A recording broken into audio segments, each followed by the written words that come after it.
Hello everyone. मैं नवनीत पाठक स्वागत करता हूँ सभी का class 10th chapter number 5 history की तीसरी क्लास में। और अभी तक हम लोगों ने 2 क्लास कंप्लीट कर ली है जिसमें हम लोगों ने printing and the modern world के बारे में चर्चा किया। पहली 2 क्लासेस में हमने क्या-क्या देखा था, जल्दी से उसका शॉर्ट रिवीजन हम लोग करेंगे। पहली क्लास में हमने देखा था कि किस तरह से प्रिंटिंग का इवोल्यूशन हुआ और प्रिंटिंग पहले कैसे हुआ करती थी और प्रिंटिंग से पहले क्या हुआ करता था। तो प्रिंटिंग से पहले क्या हुआ करता था, तो उस समय हाथों से लिखा जाता था जिसका मैन्युस्क्रिप्ट बोलते हो।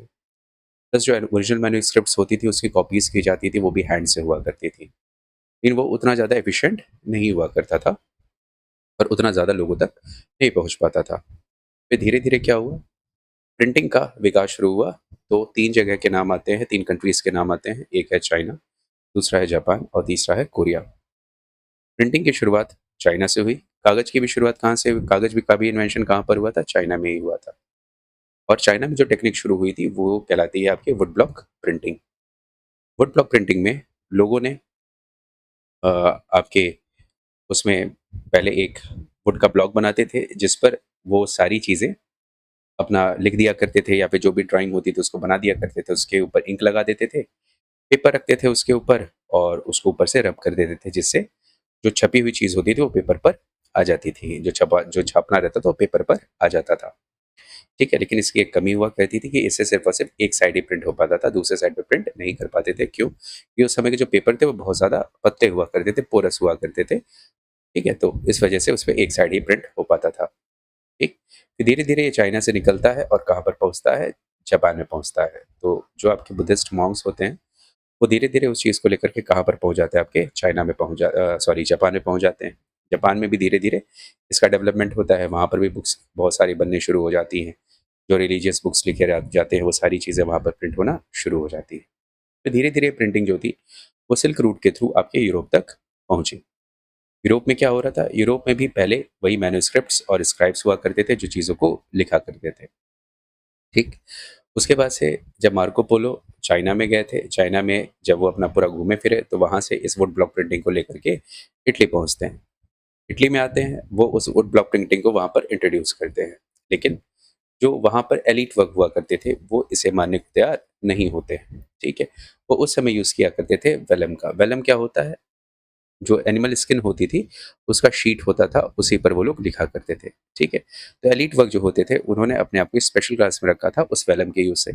लेकिन जो आपके मर्चेंट्स हुआ करते थे, जो आपके स्कूल जाने व कॉलेज जाने वाले जो स्टूडेंट्स हुआ करते थे, वो इस प्रिंटेड बुक्स का यूज़ करना शुरू किए थे। ठीक? धीरे-धीरे जब लोगों में डिमांड बढ़ना शुरू हुई, लोगों में चीज़ों की शुरुआत हुई थी। हाँ, एक चीज़ और दिमाग में रखिएगा, चाइना में बुक्स के प्रिंट करने की आवश्यकता क्यों पड़ी थी? क्योंकि वहाँ पर एक एडमिनिस्ट्रेटिव एग्ज़ाम्स हुआ करते थे। इसको भी आपको दिमाग में रखना है। एडमिनिस्ट्रेटिव एग्ज़ाम्स हुआ करते थे, इस वजह से वहाँ पर बुक्स की रिक्वायरमेंट बढ़ती चली गई थी सिविल सर्विसेज़ एग्ज़ामिनेशन में। ठीक है? वो तो पहले वाले में आप लोग को बताया था। ठीक? यहाँ पर जो आपके कॉलेज स्टूडेंट्स हुआ करते थे, वो इस प्रिंटिंग बुक का यूज़ किया करते थे यूरोप में। धीरे-धीरे लोगों तक इसकी भी डिमांड बढ़नी शुरू हुई। अब जब लोगों की डिमांड बढ़ी, अब उसे कैसे फुलफ़िल किया जाता है? तो उसको फुलफ़िल करने के लिए फिर वहाँ पर आपके वुड ब्लॉक प्रिंटिंग को इंट्रोड्यूस किया जाता है और वुड ब्लॉक प्रिंटिंग इटली से निकल कर के वो पूरे के पूरे यूरोप की कंट्रीज़ में फैल जाता है। ठीक? ये हो गई वुड ब्लॉक प्रिंटिंग फैल गया, लेकिन फिर भी डिमांड लोगों की बढ़ ही रही थी। अब नए इन्वेंशन की रिक्वायरमेंट थी कि किस तरह से और ज़्यादा बुकों को हम बना सकते हैं, जहाँ पर लेबर कम लगे, एफर्ट्स वहाँ पर कम लगें और बुक्स भी क्या हों आपकी सस्ती हों। क्योंकि वुड ब्लॉक प्रिंटिंग भी क्या होती थी, उससे जो छपाई होती थी वो भी बहुत ज़्यादा महँगी होती थी।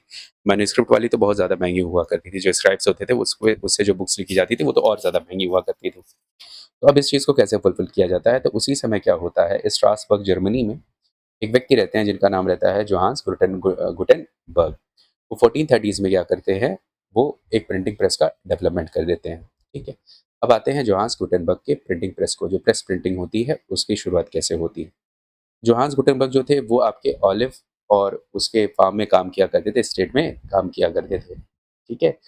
और वहाँ पर इन्होंने ऑलिव को प्रेस करने के लिए और जो आपकी वाइन जो होती है, उसको वो वाइन बनाने वाली जो प्रेस मशीन होती है, उसके बारे में इनको जानकारी मिल चुकी थी कि उसको क्रश करके, प्रेस करके किस तरह से जूस निकाला जाता है। तो मशीन्स के बारे में जानकारी थी। उसके बाद से इन्होंने स्टोन को पॉलिश करना इन्होंने सीखा, जिसकी वजह से इनको मेटल वर्क भी आ गया था। इन्हीं दोनों टेक्निक का यूज़ करके ये प्रेस प्रिंटिंग का यूज़ करते हैं, जिसमें मेटल के छोटे-छोटे ब्लॉक्स इन्होंने डेवलप कर दिए, जिसमें अल्फ़ाबेट्स लिखे होते थे। प्लस उस पर इन्होंने उस प्रेस मशीन के नीचे रखा और उसको दबाने की कोशिश की आपके लीवर लेकर के। उसको उसको खींच करके स्क्रू से उन्होंने दबाया, जिसकी वजह से क्या हुआ, वो जो अल्फ़ाबेट्स थे वो पेपर में छप जाते थे। और इसकी वजह से क्या हुआ, प्रिंटिंग में बूम आ गया और मार्केट में बुक्स बहुत ज़्यादा फैलनी शुरू हो गई। फिर वहाँ पर आपने 2 ईयर्स देखे थे, एक देखा था 1450 से लेकर के 1500 वाला और 1500 से लेके 1550s वाला, ठीक है? तो 1450 से लेकर के 1500 तक लगभग मार्केट में आपकी 20 मिलियन कॉपी जो थी वो बुक्स की आ चुकी थी, ठीक है? लेकिन अगले 50 साल में 1500 से लेकर के 1550 तक करीबन बुक में करीबन मार्केट में 200 मिलियन कॉपी आपकी आ चुकी थी। मतलब आप कह सकते हो 2000 लाख कॉपियाँ जो थी मार्केट में आ गई थी। इससे क्या हुआ, एक रिवॉल्यूशन की शुरुआत होती है जिसको आप बोलते हो प्रिंट रिवॉल्यूशन। समझ में आ गई बात? अब उसी प्रिंट रिवॉल्यूशन का इफ़ेक्ट आपको देखना है इस क्लास में, जो आगे मैं आपको बताऊँगा। अब ये एक इमेज है जो आपके सामने देखने को मिल रहा है। ये तो मैंने धीरे आपको सुना दिया है कहानी जो अब तक का था। अब आगे की क्लास को यहाँ से देखते हैं जहाँ से हमने छोड़ा था। अब यहाँ पर उसी जो प्रिंटिंग प्रेस है उसका एक यहाँ पर एक इमेज दिखाया जा रहा है कि किस तरह से जो प्रिंटिंग टेक्निक थी वो पूरे के पूरे एक ही रूफ के अंडर हो रही है। ठीक है? The printing printers workshop of the 16th century किस तरह से जो प्रिंटिंग हो रही है वो एक छत के नीचे ही हो जा रही है। क्या-क्या हो रहा है? ध्यान से देखिए। पहला क्या है, all the activities are going under one roof, एक रूफ के अंदर ही हो रही है। In the foreground on the right compositor are at the work. Compositor मतलब क्या होता है, जो छोटे छोटे न्यूज को अपने यहाँ पर कलेक्ट कर रहे हैं। यहाँ पर एक कंपोजिटर्स हैं जो यहाँ पर क्या कर रहे हैं, न्यूज़ेस को या जो भी चीज़ें हैं उसको कलेक्ट कर रहे हैं कि कैसे कैसे चीज़ों को छापना है। ठीक है। While while on the left galleys are being prepared and ink is being applied on the metal type। यहाँ पर देख रहे हैं तो यहाँ पर गैलीज बन रहे हैं, जो आपके मेटल्स जो ब्लॉक्स होते हैं उसको प्रिपेयर किया जा रहा है और यहाँ पर उस पर क्या अप्लाई किया जा रहा है, इंक अप्लाई किया जा रहा है। ठीक है। being applied on the metal type। In the background, the printers are turning the screws of the press and near them। अब देखो यहाँ पर देखिए, ये जो व्यक्ति है यहाँ पर स्क्रू को क्या कर रहा है, प्रेस कर रहा है, जिससे यहाँ पर क्या हो रहा है, आपके प्रिंट होती चली जा रही है। And near them proof readers are at the work. जब ये प्रिंट हो जा रहा है तो उस पर चेक करना कि कहीं कोई एरर नहीं है। यहाँ पर क्या हो रही है, उसकी प्रूफ रीडिंग हो रही है। यहाँ पर क्या हो रही है, उसकी प्रूफ रीडिंग हो रही है। Right in the front of the final product, right in the front is the final product. यहाँ पर अगर आप देखेंगे तो यहाँ पर क्या है, आपकी फाइनल प्रोडक्ट है, तो दोनों पेज दोनों तरफ आपकी छपी हुई है। The double page printed sheet stacked in the near piles waiting to be bound. ठीक है, तो यहाँ पर एक पाइल बन गई है, यहाँ पर पाइल्स बने हुए हैं जहाँ पर दो दो आपके डबल शीट्स पे प्रिंटिंग आपकी यहाँ पर हो रखी है। ठीक है, तो इसको अब बाउंड करके इसको लोगों तक पहुँचाया जाएगा। तो यहाँ पर देख रहे हैं कि एक ही रूफ के अंडर जो है वो सारी चीज़ें हो रही हैं। जब मैं क्लास में अगर पढ़ा रहा था, मैंने ऐसे-ऐसे बताया, यहाँ पर ये था, यहाँ पर ये था, ये था, ये था, ये था, ये था। तो एक लड़की ने मुझे, "सर ये खड़े होके क्या कर रहा है?" मैंने कहा, "ये तुम हो।" ठीक है? तो इस क्लास में बाकी बच्चे तो पढ़ रहे हैं, बाकी खड़े होके सिर्फ क्या कर रहा है, कि बाकी क्या कर रहे हैं उसे देख रहा है, इसका कोई काम नहीं है। ठीक है?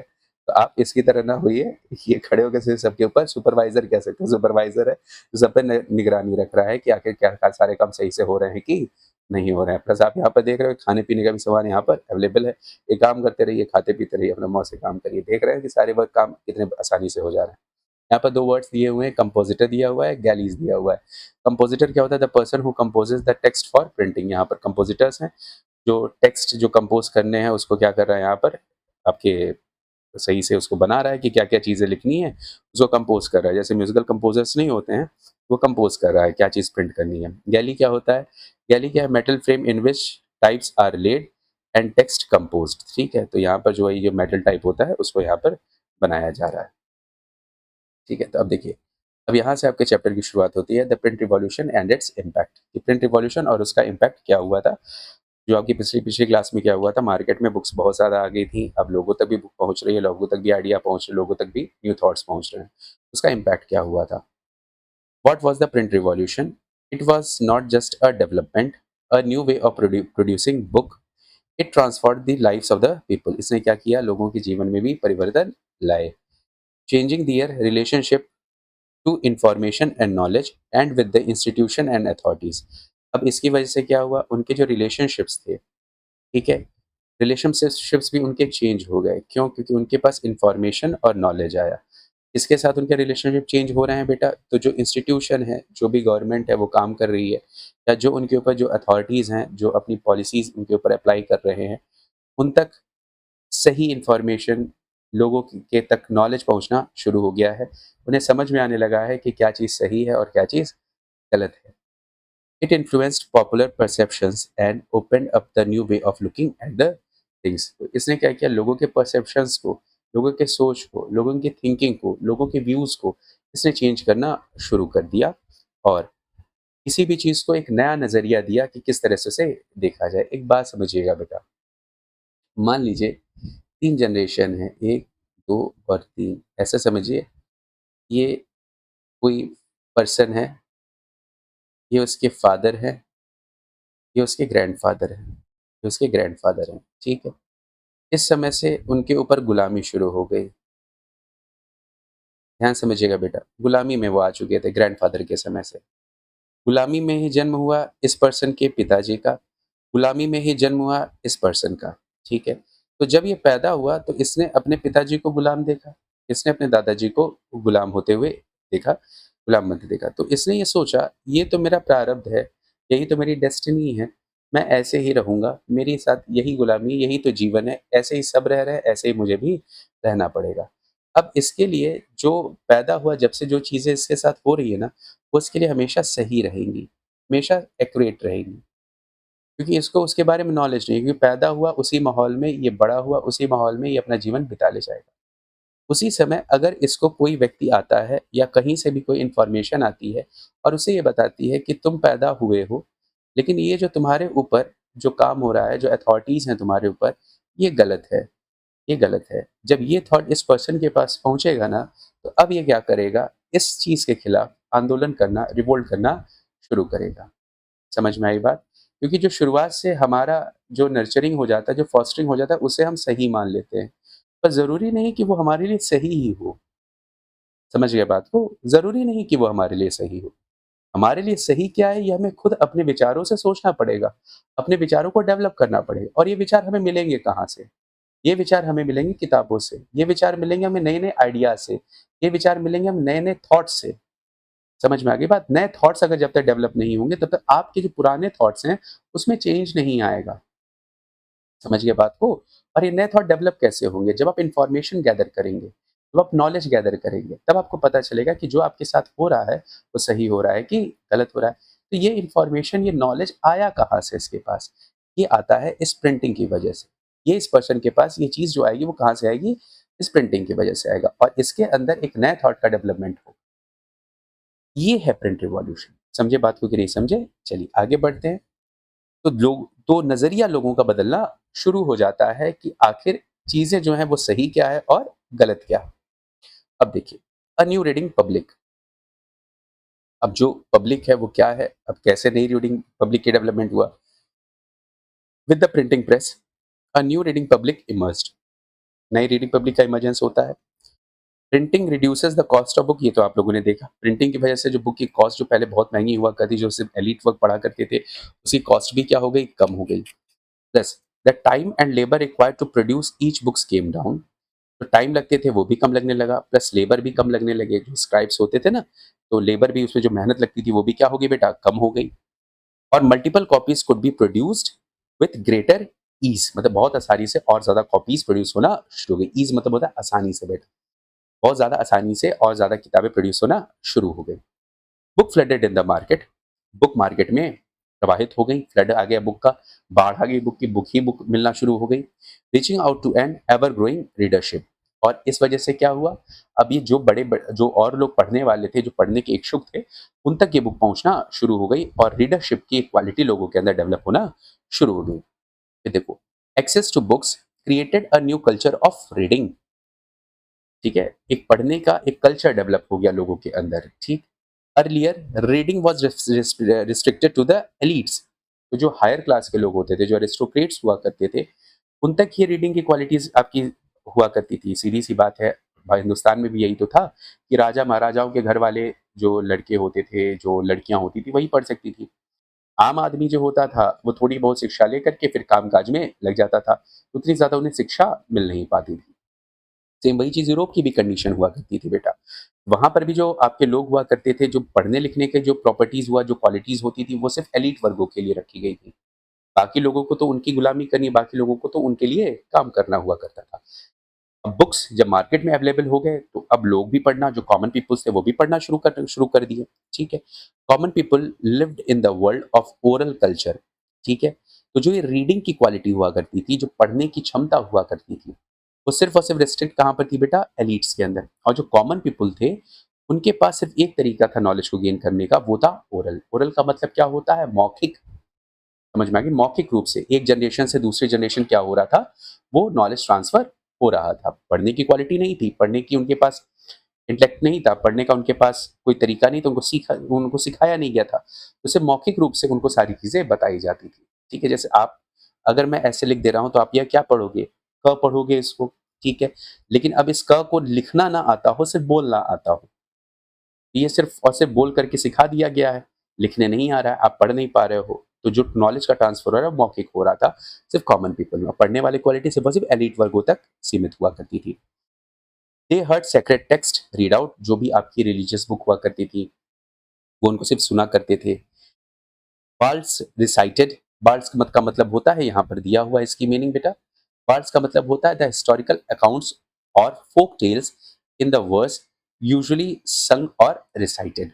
बार्ड्स का मतलब होता है, बैलेट बोलिए या बार्ड्स बोलिए, इसका मतलब क्या होता है, जो फोकलोर्स होते हैं, जैसे आपके यहाँ पर जो फोक टेल्स होते हैं उसको गा गा करके लोगों को सुनाया जाता है। जैसे दादी या नानी के पास जाइए तो कहानियों को क्या करती हैं, गा गा करके सुनाती रहती हैं, तो वही ओरल ट्रेडिशन हुआ करता था।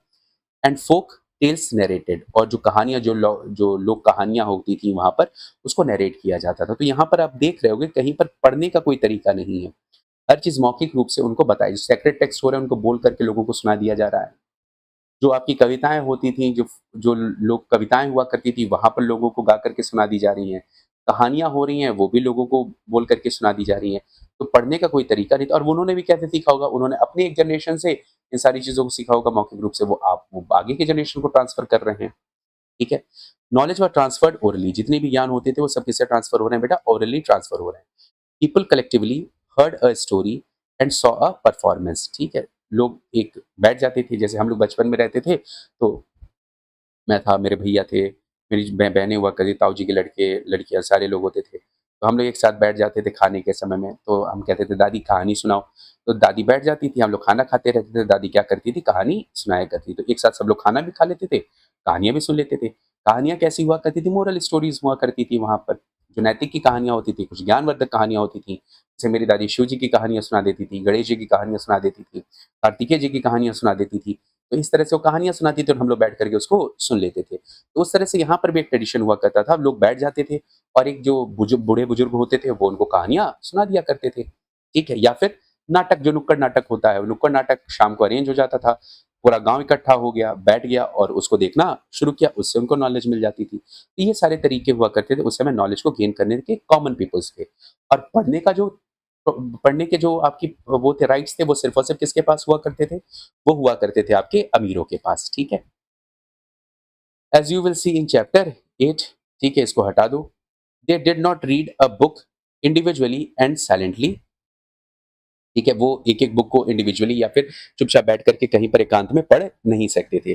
Before the age of print, books were not only expensive but they could not be produced in sufficient number, जो कि आपने पिछले क्लास में देखा था, प्रिंटिंग से पहले ये सब प्रॉब्लम हुआ करती थी कि बुक जो होती थी वो बहुत ज़्यादा पहली बात एक्सपेंसिव हुआ करती थी, प्लस इतना ज़्यादा अमाउंट में प्रोड्यूस नहीं हो पाती थी कि सब तक वो पहुँच सके। अब प्रिंटिंग के बाद क्या हुआ? Now book could reach out to the wider sections of the people. Printing के बाद क्या हुआ? बुक्स क्या हो गई? बड़े लोगों के समूह तक बुक्स पहुँचना शुरू हो गई। If the earlier there was a hearing public, now a reading public came into being. अब इससे क्या परिवर्तन है? बुक्स लोगों तक पहुँचने से क्या फ़ायदा हुआ? जो अभी तक सुनने वाली जनता थी, अब वो पढ़ने वाली जनता हो गई। अंतर समझ रहे हैं? सुनने वाली जनता अब क्या हो गई थी? पढ़ने वाली जनता। अब दोनों में अंतर क्या है? थोड़ा-सा समझिएगा, बहुत ही गहन चीज़ है ये। अगर आप कोई चीज़ सुन रहे हो, तो आप उस पर्सन के थॉट को सुन रहे हो। यहाँ सुनना बेटा, अगर मैं कोई चीज़ आपको बता रहा हूँ, तो मैं अपने थॉट्स को आपको बता रहा हूँ।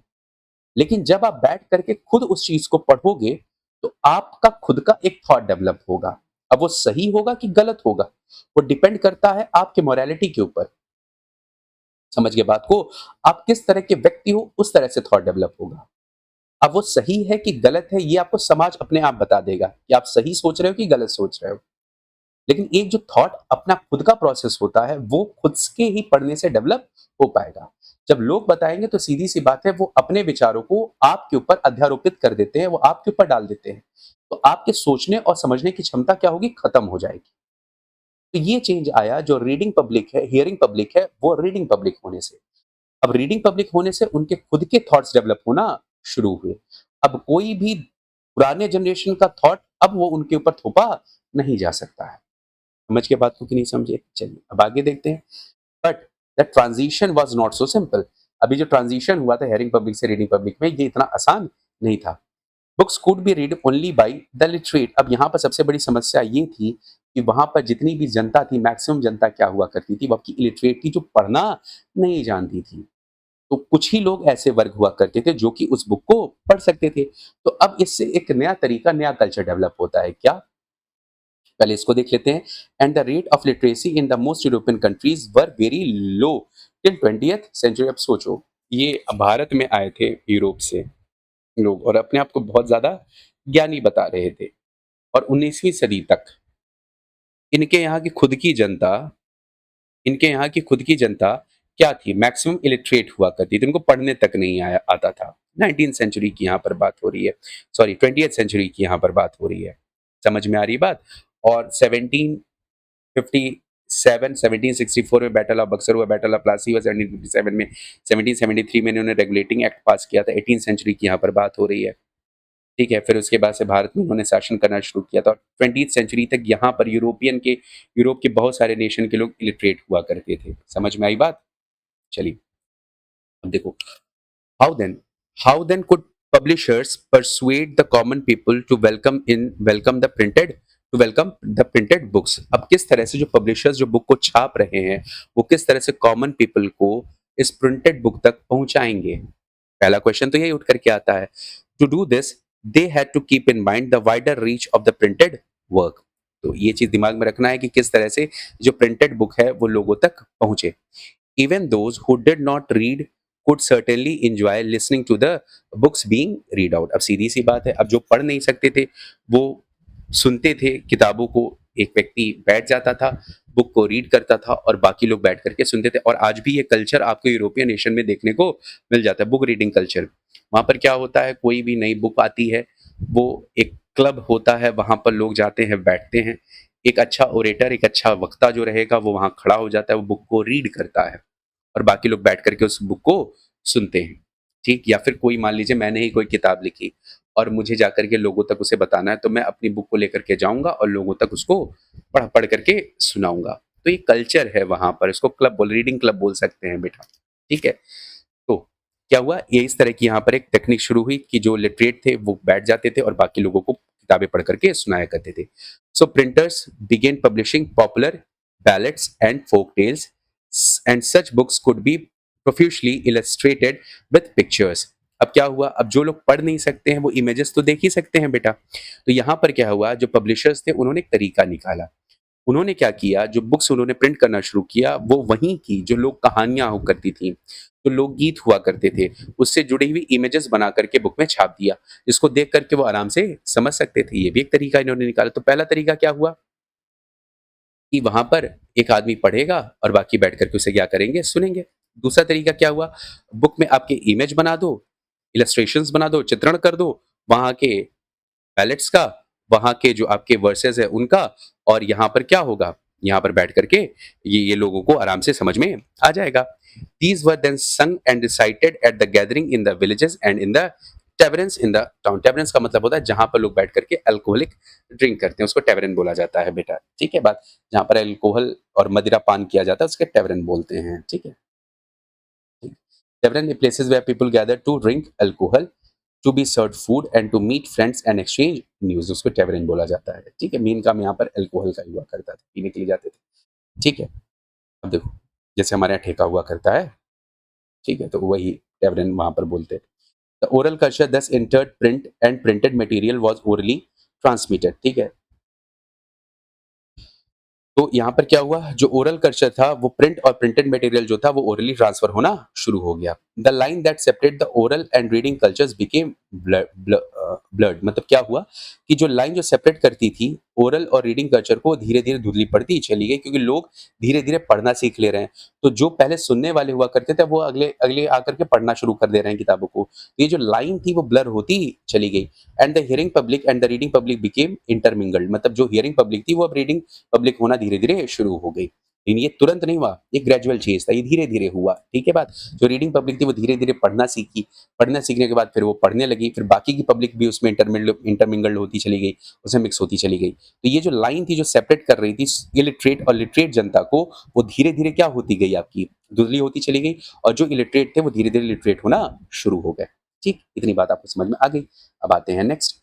अब इस पर क्या हुआ, अब रिलीजियस डिबेट शुरू होंगे, अब लोगों तक ये नॉलेज पहुंच रही है, इंफॉर्मेशन पहुंच रही है, तो सबसे पहला वहां पर समस्या आएगी किसको, तो वहां पर जो चर्च है।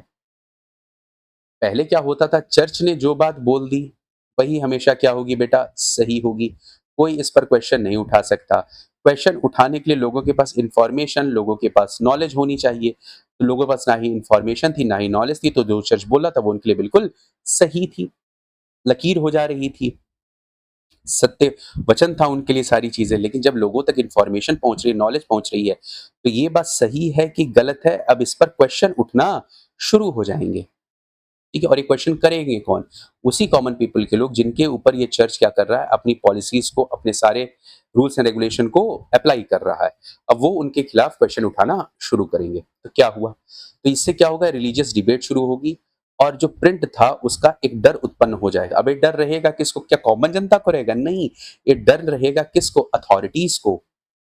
ये डर किसको रहेगा, वहां वो जो कॉमन पीपल पर रेगुलेशन कर रहे हैं उनको डर शुरू हो जाएगा इस चीज का। ठीक है, अब देखो, print create the possibility of wide circulation of ideas. Print ने क्या किया, जो आइडियाज थे उसको लोगों तक पहुंचा दिया, उसको सर्कुलेट कर दिया।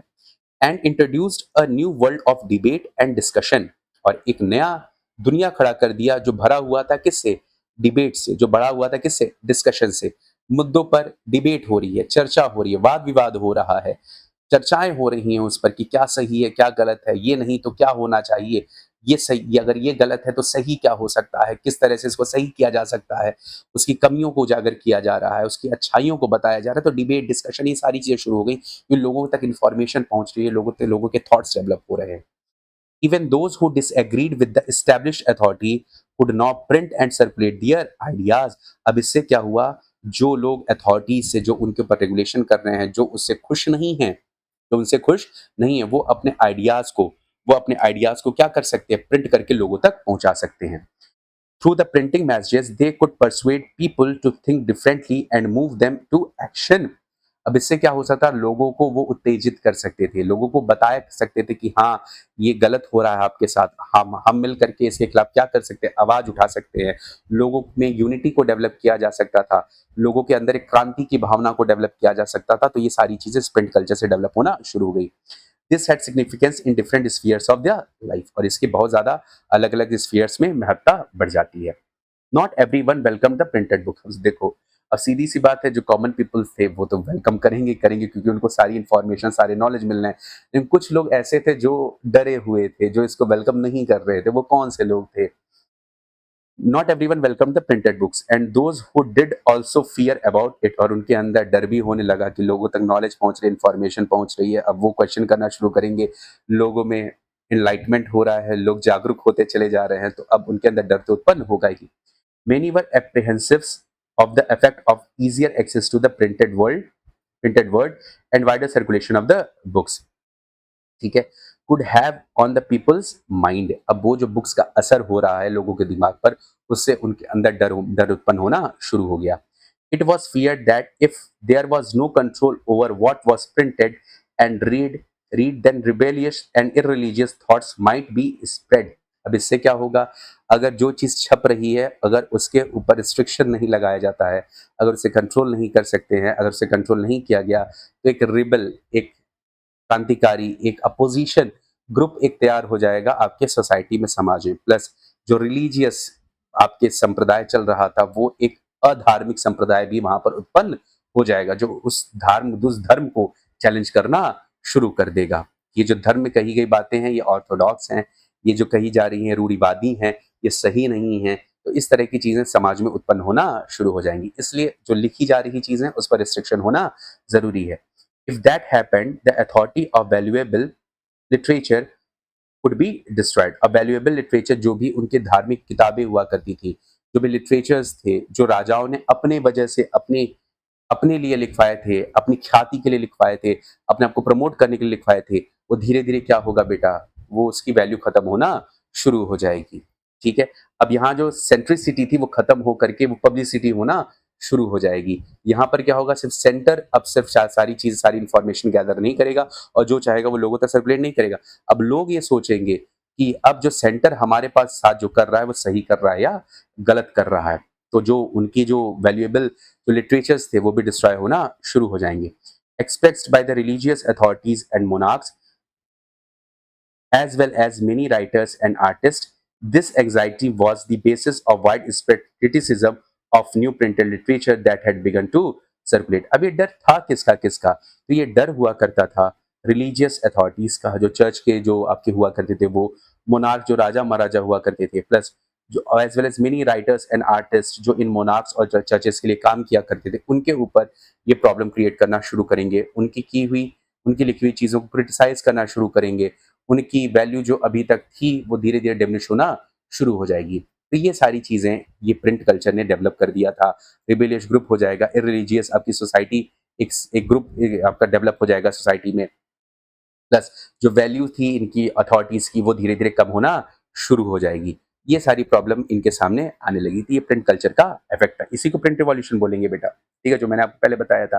Let us consider the implication of this in one sphere of life in early modern Europe, namely religion. अब रिलीजन से रिलेटेड एक इलस्ट्रेशन, एक एग्जाम्पल दिया हुआ है यहाँ पर। एक उसका इम्प्लीकेशन प्रिंट रिवॉल्यूशन का देखना है, जिसमें एक एग्जाम्पल दिया हुआ है किसका, मार्टिन लूथर का। किसका दिया हुआ है बेटा, मार्टिन मार्टिन लूथर। 1517 के रिलीजियस रिफॉर्मर थे मार्टिन लूथर। अब इन्होंने क्या किया, इन्होंने लिखा था 95 थीसिस। जो 95 थीसिस इन्होंने लिखे थे, 95 थीसिस करीबन इन्होंने लिखे थे, जो क्रिटिसाइज कर रहा था जो रोमन कैथोलिक चर्च थे उसके बहुत सारी प्रैक्टिसेस को। समझ में आई बात? जो मार्टिन लूथर थे 1517 में, इन्होंने एक थीसिस लिखी और उन थीसिस की संख्या कितनी थी बेटा, 95 थीसिस लिखा था इन्होंने, जो कि रोमन कैथोलिक चर्च जो उस समय सबसे सुपीरियर हुआ करता था उसको क्रिटिसाइज वो करता था। और ये प्रिंटेड कॉपी, और इसकी प्रिंटेड कॉपी जो थी वो was posted on the church door in the Wittenberg के जो चर्च था उस पर इन्होंने क्या किया, उसे पोस्ट कर दिया था, उसको वहां पर चिपका दिया था। It challenge the church to debate his ideas, और उन्होंने चैलेंज कर दिया कि मार्टिन लूथर ने चैलेंज कर दिया कि आप मेरे इस आइडियाज को चैलेंज कर सकते हैं, ओपन आपको प्लेटफॉर्म दे देता हूँ, आइए और मुझसे क्या करिए, डिबेट कर लीजिए इस पर। अब लूथर्स राइटिंग वाज इमीडिएटली रिप्रोड्यूस्ड। अब जो लूथर की जो आइडियाज थे वो उसका प्रिंट होना शुरू हो गया, और प्रिंट होते होते बहुत सारे नंबर में इसको प्रिंट हुआ और रीड वाइडली, और इसको लोगों तक सर्कुलेट कर दिया गया। अब उससे हुआ क्या, this led to a division within the church and to the beginning of the Protestant Reformation. अब क्या हुआ, अब दो तरह के चर्च में ही गुट बन गए, एक थे आपके कैथोलिक और एक हो गया प्रोटेस्टेंट। प्रोटेस्टेंट इसलिए कहा जाता है क्योंकि इस कैथोलिक की सत्ता पर इन्होंने प्रोटेस्ट किया था और सवाल उठा दिया था कि इनके की हुई बहुत सारी चीजें जो थी वो क्या है, आपकी गलत है, उनको क्रिटिसाइज कर दिया था, तो ये क्या हो गए थे, आपके प्रोटेस्टेंट हो गए थे। ठीक है, फिर देखिए, Luther's translation of the new testament sold 5000 copies within a few week and second edition appeared within 3 month. अब सुनो, ये जो न्यू टेस्टामेंट है, न्यू टेस्टामेंट या फिर अगर आप देखेंगे तो जैसे ओल्ड टेस्टामेंट जो होता है उसको आप ऐसे बोल सकते हो कि जो यहूदियों की किताब हुआ करती थी उसे ओल्ड टेस्टामेंट बोला जाता था। जो बाइबल आई है उसमें उसको न्यू टेस्टामेंट आप बोलते हो। क्या बोलते हो बेटा, न्यू टेस्टामेंट। अब ये क्या हुआ, तो जो न्यू टेस्टामेंट जो बाइबल का नया ट्रांसलेशन था उसकी 5000 कॉपियां लूथर ने, जो 5000 उसकी न्यू टेस्टामेंट जो बाइबल का ट्रांसलेशन था उसके तकरीबन 5000 कॉपियां जो थी वो फ्यू वीक में ही, कुछ हफ्तों में ही बिक गई और उसकी दूसरी एडिशन भी आ गई। समझ गए बात को? ये प्रिंटिंग का प्रभाव था। तो चर्च जो उस बाइबल को ट्रांसलेट करके या लोगों तक पहुँचा रहा था, उसका एक और ट्रांसलेशन, जैसे आज के डेट में भी अगर आप देखेंगे तो श्रीमद् भगवत गीता को ही अलग-अलग तरीके से अलग-अलग लोग समझाते हैं। आप बहुत सारे विवाद भी देखते होंगे कि बहुत सारे हमारे धर्म गुरु हैं, जो उसका ट्रांसलेशन जब संस्कृत पढ़ते हो, संस्कृत को ही गलत उच्चारित कर देते हैं वो। तो जो आपके व्याकरणविद है, जो व्याकरण के ज्ञाता है, वो सीधे बोल देंगे कि यहाँ क्या है आपका, यहाँ तो संधि हो रखी है, यहाँ पर इस चीज़ का प्रयोग हो रखा है। ये जो आप ट्रांसलेट कर रहे हैं, वो गलत कर रहे हैं। भागवत पुराण को लेकर के बहुत सारे आपको देखने को मिल जाएँगे विवाद इस तरह के, ठीक है? तो अब देखिए, तो इस तरह की चीज़ें आपको देखने को अगर मिल रही हैं, तो उस तरह से अगर आप देखें तो ट्रांसलेशन जो चर्च कर रहा था, उसका नया ट्रांसलेशन करके मार्टिन लूथर ने मार्केट में पब्लिश कर दिया। तो चर्च की जो अथॉरिटी थी, चर्च का जो इंटेलेक्चुअल प्रॉपर्टी उस समय हुआ करता था, उसको उन्होंने चैलेंज कर दिया था सीधे, और उनकी चीज़ों को लोगों ने बहुत ज़्यादा एक्सेप्ट किया और सर्कुलेट हो गए उनकी आइडियाज़। और सर्कुलेशन का आप इस एग्ज़ाम्पल देखिए कि 5,000 कॉपी कुछ हफ्तों में ही बिक गई, और उसकी सेकंड जो एडिशन थी, वो भी 3 महीने में आ गई थी। अब देखो, deeply grateful to the print, Luther said. अब इन्होंने प्रिंटिंग को क्या बोला, वो बहुत ज़्यादा उससे बहुत ज़्यादा खुश हुए और उन्होंने कहा, Luther said printing is the ultimate gift of God and the greatest one. इन्होंने कहा कि ये जो प्रिंटिंग है, वो भगवान का दिया हुआ सबसे बड़ा तोहफ़ा है, और सबसे बड़ा तोहफ़ा है ये। ठीक है बात? ये अल्टीमेट गिफ्ट है और सबसे बड़ा गिफ्ट है जो गॉड ने हमें दिया है, जिससे हम इस इन्फॉर्मेशन को, अपनी चीज़ों को लोगों तक पहुँचा सकते हैं। Several scholars in fact think that print brought a new intellectual atmosphere and helped spread a new ideas to lead to the reformation। और बहुत सारे ऐसे आपके ज्ञाता थे, स्कॉलर्स थे, जिन्होंने ये माना कि जो प्रिंट है, वह एक इंटेलेक्चुअल एटमॉस्फेयर को, एक इंटेलेक्चुअल वातावरण को ये बना रहा है, एक ज्ञानी वातावरण को ये डेवलप कर रहा है, जिससे जो नए आइडियाज़ हैं और जो समाज में परिवर्तन की आवश्यकता है, वो आसानी से करना संभव है। ठीक है? अब ये प्रोटेस्टेंट रिफॉर्मेशन क्या है बेटा? 16th century movement to reform the Catholic church dominated by Rome. ये प्रोटेस्टेंट रिफॉर्मेशन का मतलब क्या है? उस समय जो रोम था, वहाँ पर जो कैथोलिक चर्च हुआ करते थे, उनको रिफॉर्म करने के लिए ये रिफॉर्मेशन था बेटा, ठीक है? और Martin Luther was one of the main Protestant reformers. तो उन्होंने इनकी सत्ता को चैलेंज कर दिया था। किसके? कैथोलिक चर्च की सत्ता को चैलेंज कर दिया था। Several traditions of anti Catholic Christianity develop out of the movement, ठीक है? तो यहाँ से जो एक नया समुदाय, एक नया ग्रुप होकर के खड़ा होता है, उसी को प्रोटेस्टेंट बोला जाता है। तो 2 ग्रुप बन गए क्रिश्चियनिटी में, एक बन जाता है आपका कौन-सा? कैथोलिक्स, और एक कौन-सा बन जाता है? प्रोटेस्टेंट बन जाते हैं, ठीक है? प्रोटेस्टेंट क्या है? जो नए आइडियाज़ को सपोर्ट करते हैं। कैथोलिक्स क्या होंगे? जो ऑर्थोडॉक्स होंगे, जो पुराने आइडियाज़ को सपोर्ट कर रहे होंगे, ठीक है? अब देखो, print and dissent. Print and dissent क्या है बेटा? ध्यान समझिए। Print and popular religious literatures stimulated many distinctive individuals' interpretation of faith even among the little educated working people। ठीक है, सीधी सी बात है।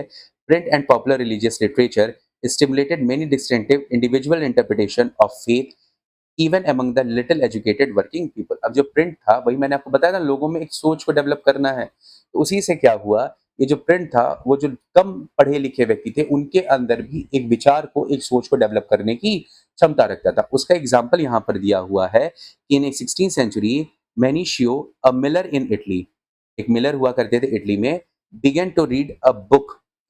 उन्होंने शुरुआत की बुक को पढ़ना, that were available in his locality, जो उनके लोकेलिटी में अवेलेबल था। मिनिशियो जो मिलर थे इटली में, एक छोटे से कर्मकार थे इटली में, उन्होंने एक किताब को पढ़ना शुरू किया। He interpreted the message of Bible and formulated a view of God and creation that enraged the Roman Catholic church. और इन्होंने उससे, जो आपकी बाइबल है, उसमें जो गॉड का जो व्यू है, इसमें क्रिएशन में, जो कैथोलिक चर्च ने बताया है लोगों को कि किस तरह से लोगों को, जैसे पहले ये बोलते थे, मैं आपको बता ही देता हूँ, सुनो। कैथोलिक चर्च ये कहते थे कि यहाँ पर जो आप लोग पैदा हुए हो ना, पाप भोगने के लिए पैदा हुए हो। तो आप जो कॉमन पीपल में जो पैदा हुए हैं, वो पाप भोगने के लिए, तो पाप भोगने के लिए आपको कष्ट का सहारा लेना पड़ेगा। तो आपका जीवन कष्टमय ही रहेगा, आपको कष्ट ही, जैसे भुखमरी, बीमारी, इन सारी चीज़ों से ही आपको जूझना पड़ेगा पूरी ज़िंदगी। आप मरोगे तब जा कर के आपको क्या होगा? हेवन में नसीब होगा। तो इस धरती पर आए हो तो आप क्या भोगने के लिए आए हो? आप कष्ट भोगने के लिए आए हो, ये नरक है आप लोगों की, यातना झेलने आए हो यहाँ पर। तो इस तरह की कैथोलिक चर्चेज़ ने लोगों को बताया था, तो जिस वजह से क्या होता था कि लोगों के ऊपर टैक्सेस लगाए जाते थे, लोगों को सुख सुविधा नहीं दी जाती थी, लोग गरीबी में जीवन बिताते थे, लोग बीमारियों से मर जाते थे। और इससे क्या होता था, ये लोग अपने हाथ खड़े कर लेते थे क्योंकि ये तो कॉमन पीपल है, ये तो इनकी डेस्टिनी है, वो यही करेंगे, कि भगवान ने आपको यहाँ पर कष्ट भोगने के लिए भेजा हुआ है। तो मनुष्यों ने इस पर क्या किया, गॉड ने जो क्रिएशन किया है यहाँ पर, ये कष्ट भोगने के लिए नहीं किया है हमारे लिए, हमें यहाँ पर भेजा है कि हम अपने आप को डेवलप कर सकें, हम अपने समाज में योगदान दे सकें, हम समाज में उद्धार कर सकें। ये तो आप बोल रहे हो ना कि हम कष्ट झेलने के लिए यहाँ पर आए हैं, तो भगवान ने हमें थोड़ी ना यहाँ पर भेजा हुआ है, ये मनुष्यों ने बोला। तो मनुष्यों ने जब ये बोल दिया तो उससे क्या हुआ, अब चर्च को गुस्सा आ गया, चर्च ने गुस्सा आया तो उन्होंने क्या किया, when the Roman church began its inquisition and repressed heretical ideas, Mencius was hauled up twice। उसको 2 बार क्या किया गया, जेल में बंद किया गया, हॉल्ड किया गया, उसके बाद अल्टीमेटली उसको एग्जीक्यूट कर दिया गया, उसको मार दिया गया। समझ रहे हो कितने क्रूर हुआ करते थे ये सब। अगर कोई उनकी सत्ता पर सवाल उठा दे रहा है तो उनको जेल में या तो बंद कर देंगे या फिर उसे क्या करेंगे, आप उसे मार डालेंगे। तो यही काम हुआ था मेनिशियो के साथ। उसने थॉट्स को डेवलप हुआ। जैसे पहले आप लोगों ने सुना होगा एक जियोसेंट्रिक थ्योरी आती थी। जियोसेंट्रिक का मतलब क्या होता था कि आज अर्थ जो है वो सेंटर में है और पूरा का पूरा ब्रह्मांड जो है वो अर्थ के चारों तरफ घूम रहा है। तो ये दिया, तो इससे क्या हुआ, उनको फांसी दे दी गई। किसने दे दिया, किसने दिया था, कॉपरनिकस को। कॉपरनिकस ने, फिर उसके बाद आया कौन सा आपका आया हेलियोसेंट्रिक थ्योरी। कौन सी थ्योरी आई बेटा, हेलियोसेंट्रिक, जिसमें ये बताया गया कि जब इसके विरोध किया था कॉपरनिकस ने तो उसको क्या किया गया, चर्च ने बोला था कि जियोसेंट्रिक थ्योरी, अर्थ क्या है, सेंटर में पूरा ब्रह्मांड उसकी चक्कर मार रहा है। लेकिन जब हेलियोसेंट्रिक थ्योरी आती है तो जब कॉपरनिकस को देते हैं तो कॉपरनिकस को एग्जीक्यूट कर दिया जाता है, उनको मार दिया जाता है। समझ में आएगी बात, कॉपरनिकस को फांसी दे दी जाती है जब ये हेलियोसेंट्रिक थ्योरी लेकर के आते हैं। मतलब अगर आप चर्च के जो जो चर्च ने बोल दिया बिल्कुल सही है, चाहे वो गलत ही क्यों ना हो, ठीक है, प्रूफ दिया उन्होंने, लेकिन फिर भी उनको एग्जीक्यूट कर दिया गया। तो साइंटिफिक थ्योरी पर भी वो अपना हस्तक्षेप कर रहे हैं, चाहे गलत हो चाहे सही हो। रिलीजियस चीजों पर भी अपना हस्तक्षेप कर रहे हैं, सोसाइटी में जिस तरह से लेके चलना है लोगों को, उस पर अपना हस्तक्षेप कर रहे हैं। अब प्रिंटिंग कल्चर आने की वजह से लोगों तक ये एनलाइटमेंट पहुंच रहा है, लोगों तक नॉलेज, लोगों तक इन्फॉर्मेशन पहुंच रहा है।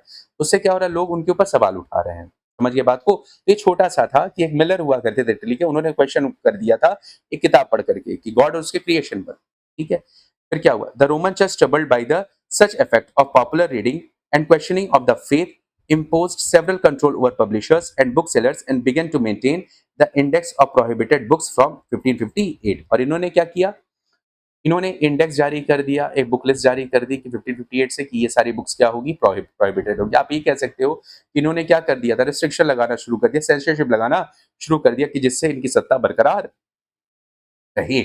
समझिए बात को। तो ये है आपका प्रिंटिंग रिवॉल्यूशन। लेकिन क्या ये कर पाएंगे इस चीज को, लोग एक बार इनलाइटेंड हो जाते हैं तो लोगों को अगर किताब पढ़ने की आदत पड़ गई ना, तो किताब पढ़ना एक लत है, वो छूटेगी नहीं जल्दी। इन्फॉर्मेशन अगर गैदर करना आपकी लत है तो इन्फॉर्मेशन के बिना आप रह नहीं पाओगे, नॉलेज के बिना आप रह नहीं पाओगे, वो आपकी आदत बनी रहेगी, बनी रहेगी। तो वो लोगों तक वो पहुंच चुकी है, वो लत पहुंच चुकी है।